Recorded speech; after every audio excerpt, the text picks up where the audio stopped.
श्री रामकृष्ण देव लीलाव्रत।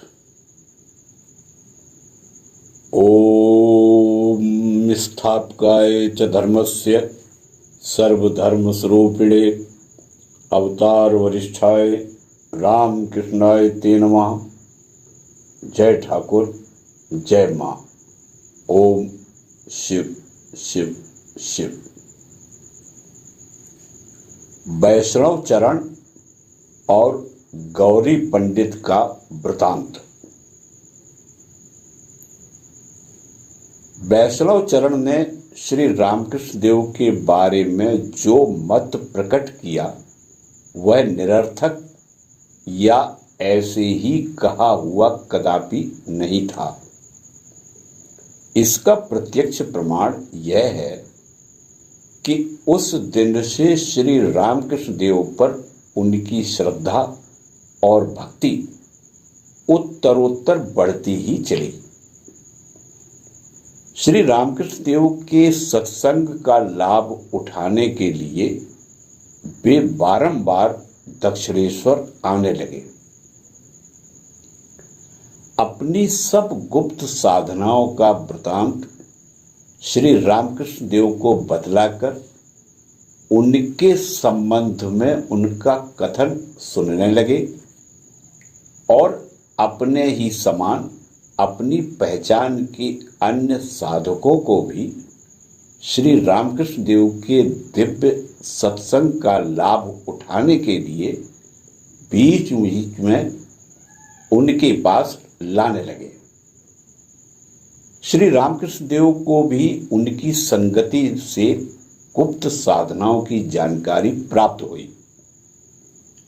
साधारण लोगों की दृष्टि में जो दूषित और निंद साधन हैं, वे भी यदि ईश्वर प्राप्ति के हेतु से अंतःकरण पूर्वक किए जाएं, तो उनके अनुष्ठान से साधक का कभी अधपतन नहीं होता, वरन वह धीरे धीरे त्यागी और संयमी होकर उत्तरोत्तर आध्यात्मिक उन्नति ही प्राप्त करता है और अंत में उसे शुद्ध भक्ति प्राप्त हो जाती है। यह तत्व भी श्री रामकृष्ण देव ने इन्हीं की संगति से सीखा था। इस प्रकार की साधनाओं की बात सुनकर और कुछ साधनाओं को प्रत्यक्ष देखकर श्री रामकृष्ण देव कहते थे, मुझे पहले पहले ऐसा लगा कि ये लोग बातें तो बड़ी बड़ी करते हैं, पर इतनी हीन श्रेणी की साधनाएं क्यों करते हैं।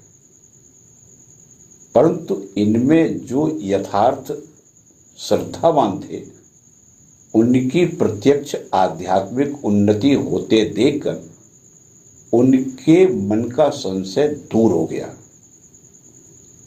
इस प्रकार के साधना मार्ग का अवलंबन करने वाले लोगों के संबंध में हमारे मन की तिरस्कार बुद्धि को दूर करने के उद्देश्य से उन्होंने कहा, भाइयों, तिरस्कार बुद्धि क्यों होनी चाहिए।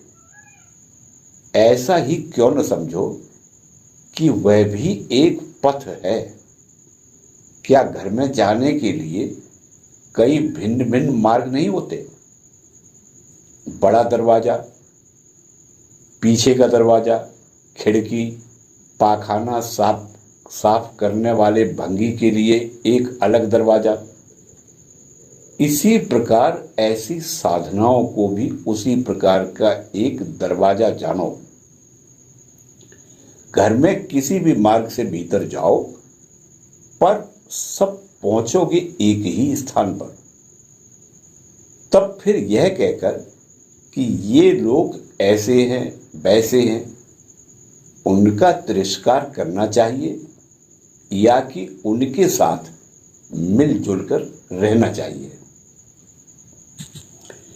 श्री रामकृष्ण देव के अद्भुत चरित्र बल, पवित्रता, अलौकिक ईश्वर भक्ति भाव समाधि आदि का वैष्णव चरण के मन पर इतना जबरदस्त प्रभाव पड़ा कि श्री रामकृष्ण देव को सबके सामने ईश्वर अवतार कहने में उन्हें जरा भी संकोच नहीं होता था। वैष्णव चरण का श्री रामकृष्ण देव के पास आना शुरू होने के थोड़े ही दिनों बाद प्रसिद्ध गौरी पंडित भी दक्षिणेश्वर में आए। गौरी पंडित एक विशिष्ट तांत्रिक साधक थे।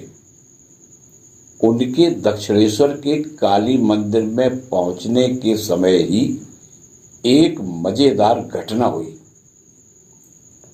हमने उस बात को स्वयं श्री रामकृष्ण देव के मुख से सुना है। वे कहते थे, गौरी पंडित को तपस्या से एक सिद्धि प्राप्त हुई थी। शास्त्रार्थ के लिए निमंत्रित होने पर वे वहां तथा उस सभा स्थान में पहुंचते समय हा रे रे रे निरालंबो लंबोदर जननी कम यामि शरणम, इस आचार्यकृत देवी स्तोत्र के इस चरण का उच्च स्वर से कई बार उच्चारण कर फिर उस स्थान में प्रवेश करते थे। उनके गंभीर स्वर से उच्चारित इस चरण को सुनते ही सुनने वाले के हृदय में एक प्रकार का डर समा जाता था। इससे दो कार्य सध जाते थे।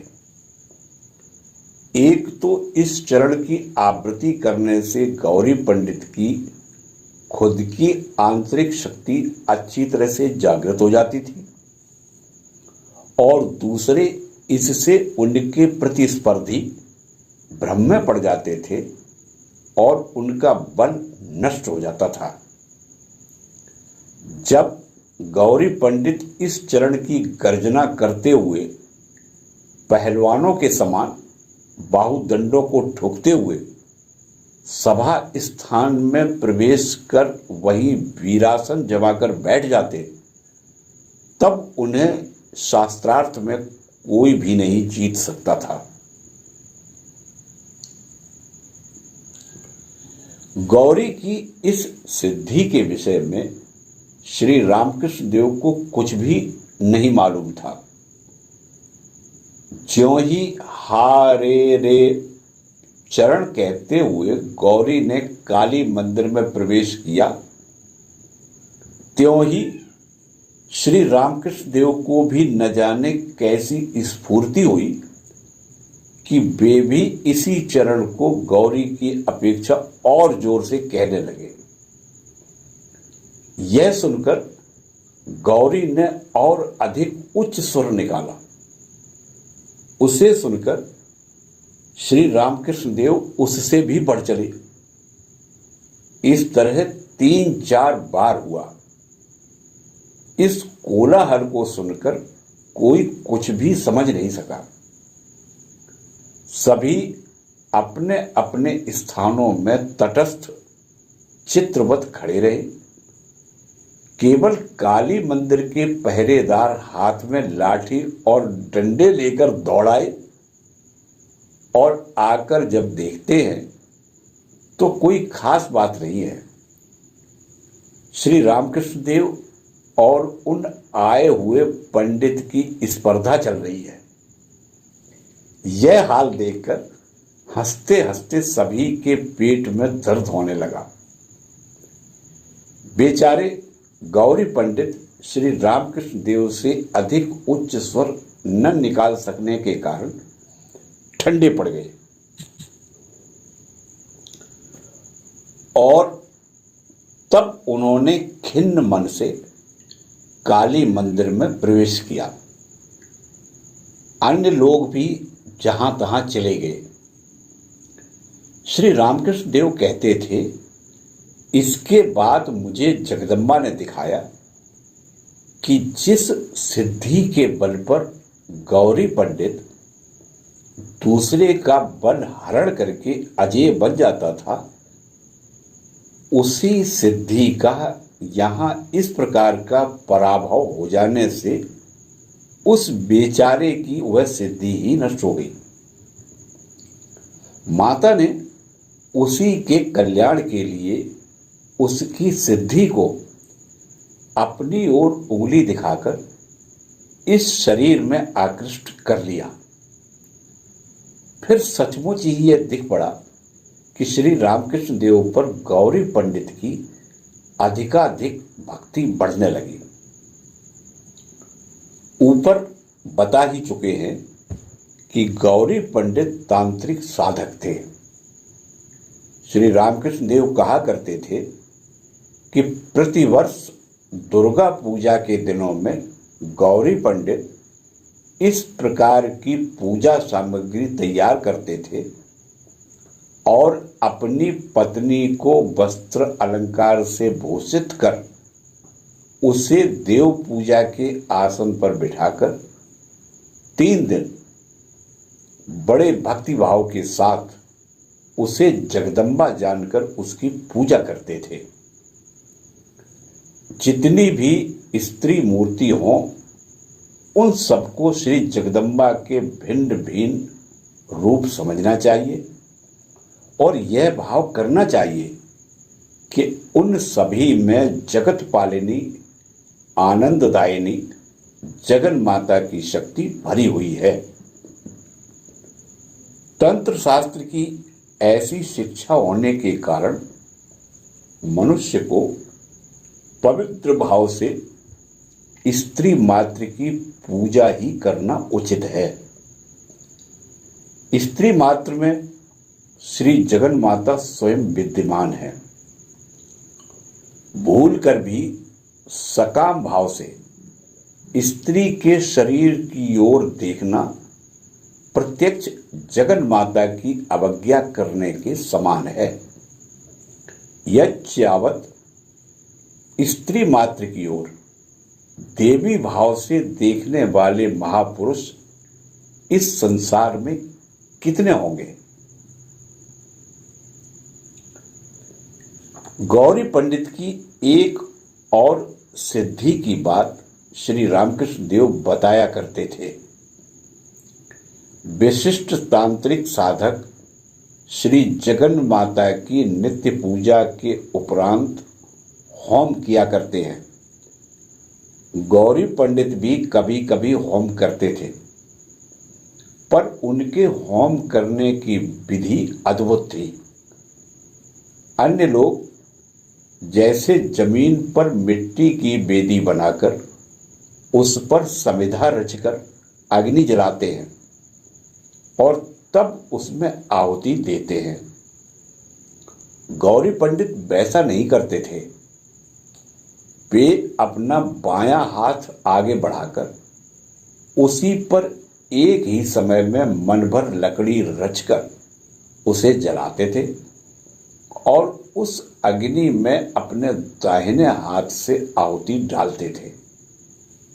होम के लिए कुछ कम समय नहीं लगता था। वह सब समाप्त होते तक हाथ वैसे ही फैलाए हुए उस पर एक मन लकड़ी का भार और धधकती हुई अग्नि की ज्वाला सहन करते हुए मन को शांत रखकर भक्तिपूर्ण अंतःकरण से उस अग्नि में वे यथाविधि आहुति डालते जाते थे। यह कर्म कितना असंभव लगता है और स्वयं श्री रामकृष्ण देव के मुख से सुनकर भी हम में से बहुतों को इस पर सहसा विश्वास नहीं होता था। परंतु हमारे मन के भाव को समझकर श्री रामकृष्ण देव कहते थे, मैंने प्रत्यक्ष अपनी आंखों से उसका यह होम देखा है भाई। यह वह सब अपनी सिद्धि के बल पर कर सकता था। गौरी पंडित के दक्षिणेश्वर आने के कुछ दिनों के पश्चात मथुर बाबू ने वैष्णव चरण आदि पंडितों की पुनः एक बार सभा बुलाई। इस सभा का यह उद्देश्य था कि श्री रामकृष्ण देव की वर्तमान अवस्था के संबंध में इन नए आए हुए पंडित जी के साथ शास्त्रार्थ हो। यह सभा श्री जगदम्बा के सामने सभा मंडप में प्रातःकाल हुई। कलकत्ता से वैष्णव चरण के आने में विलंब जानकर श्री रामकृष्ण देव गौरी पंडित को साथ लेकर सभा स्थल के लिए पहले ही रवाना हो गए। प्रथम वे श्री जगन माता के मंदिर में गए और बड़ी भक्ति के साथ श्री जगदम्बा का दर्शन करके भावावेश में झूमते हुए श्री काली मंदिर के बाहर निकल ही रहे थे कि इतने में वैष्णव चरण भी आ पहुंचे और उन्होंने उनके चरणों पर अपना मस्तक रख दिया। यह देखते ही श्री रामकृष्ण देव एकाएक भावावेश में समाधि मग्न हो गए और वैष्णव चरण के कंधे पर बैठ गए। इससे अपने को कृतार्थ समझकर वैष्णव चरण का अंतःकरण आनंद से भर गया। वे तत्क्षण संस्कृत श्लोकों की रचना करके श्री रामकृष्ण देव की स्तुति करने लगे। श्री रामकृष्ण देव की उस समाधि मग्न, प्रसन्न और तेजस्वी मूर्ति को देखकर तथा वैष्णव चरण द्वारा आनंद के वेग में रचित स्तोत्र को सुनते हुए वहां उपस्थित मथुर बाबू आदि लोग भक्तिपूर्ण अंतःकरण से एक ओर खड़े होकर इस अपूर्व दृश्य को एकटक देखने लगे। बहुत समय के बाद श्री रामकृष्ण देव की समाधि उतरने पर सब लोग उनके साथ जाकर सभा स्थल में बैठ गए।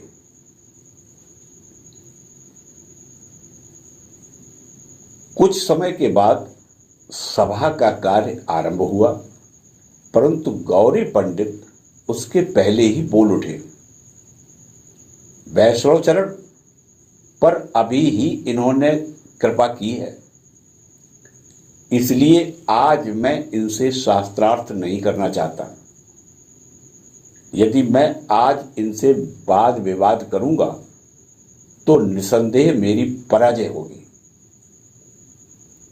आज वैष्णव चरण के शरीर में दैवी बल का संचार हुआ है और इसके सिवाय मुझे ऐसा दिखता है कि उनका मत भी मेरे ही मत के समान है। श्री रामकृष्ण देव के संबंध में जो धारणा मेरी है वही उनकी भी है। तब फिर वाद विवाद के लिए गुंजाइश ही कहां है। तत्पश्चात कुछ समय इधर उधर की बातें होने के बाद सभा विसर्जित हुई। ऐसा कदापि नहीं था कि गौरी पंडित वैष्णव चरण से बहस करने से डर गए हों। श्री रामकृष्ण देव की संगति में कुछ देर रहने से उन्हें पूर्ण निश्चय हो गया था कि वे कोई महापुरुष हैं। इस घटना के कुछ दिनों बाद गौरी पंडित के मन का भाव जानने के लिए श्री रामकृष्ण देव एक दिन उनसे बोले, इधर देखिए, वैष्णव चरण अपनी ओर उंगली दिखाकर इस शरीर को अवतार कहता है। क्या यह बात संभव है? कहिए, आपकी क्या राय है? गौरी पंडित गंभीरता पूर्वक बोले, वैष्णव चरण आपको अवतार कहते हैं, यह तो मान हानि की बात हुई है। मेरा तो पूर्ण निश्चय है कि युग युग में जिनके अंश से लोक कल्याणार्थ अवतार हुआ करते हैं और जिनकी शक्ति के आश्रय से वे सारे कार्य किया करते हैं, वे ही प्रत्यक्ष आप हैं। इस पर श्री रामकृष्ण देव हंसते हंसते बोले, अरे बाप रे, आप तो उनसे भी बढ़ गए। पर आप यह सब किस आधार पर कहते हैं? आपने मुझ में ऐसी कौन सी बात देखी है? गौरी पंडित बोले, मैं शास्त्रों से प्रमाण लेकर तथा अपने स्वयं के अनुभव के आधार पर इस विषय में किसी के भी साथ बहस करने को तैयार हूं। श्री रामकृष्ण देव छोटे बालक के समान कहने लगे, बाबा, आप लोग इतनी बहुत सी बातें कहा करते हैं, पर मैं तो इससे कुछ भी नहीं समझता। गौरी पंडित बोले, वाह, ठीक ही है, शास्त्रों का भी यही कहना है, स्वयं अपने आप को कोई नहीं जानता, तब भला दूसरे आपको कैसे जाने? यदि आप ही किसी पर कृपा करेंगे तभी वह आपको जान सकेगा। पंडित जी का यह कथन सुनकर श्री रामकृष्ण देव हंसने लगे। श्री रामकृष्ण देव के प्रति गौरी पंडित की भक्ति दिनों दिन बढ़ने लगी। बहुत दिनों की साधना और शास्त्र विचार श्री रामकृष्ण देव की दिव्य संगति से सफल होकर उनके अंतःकरण में तीव्र वैराग्य का उदय हुआ। उन्होंने सर्व संग परित्याग करके अपना तन मन धन ईश्वर सेवा में लगाने का निश्चय कर लिया। दक्षिणेश्वर आए उन्हें बहुत दिन बीत चुके थे। इधर उनके घर में यह समाचार पहुंच गया था कि पंडित जी एक गोसाई के चक्कर में पड़ गए हैं। इस कारण इन्हें शीघ्र लौटाने के लिए घर से पत्र पर पत्र आ रहे हैं। उन्होंने यह सोचकर कि कदाचित घर के लोग यहां भी आकर मुझे संसार में पुनः खींचने का प्रयास करें, इस भय से दक्षिणेश्वर छोड़कर अन्यत्र चले जाने का निश्चय किया। उन्होंने एक दिन श्री रामकृष्ण देव के चरणों में अपना मस्तक रखकर गदगद अंतःकरण से उनसे विदा मांगी। श्री रामकृष्ण देव बोले, अरे यह क्या पंडित जी, अकस्मात विदा लेकर आप कहां जा रहे हैं? गौरी पंडित बोले, मैंने ईश्वर दर्शन किए बिना संसार में पुनः न आने का निश्चय कर लिया है। आप मुझे आशीर्वाद दीजिए कि जिससे मेरी इच्छा पूर्ण हो।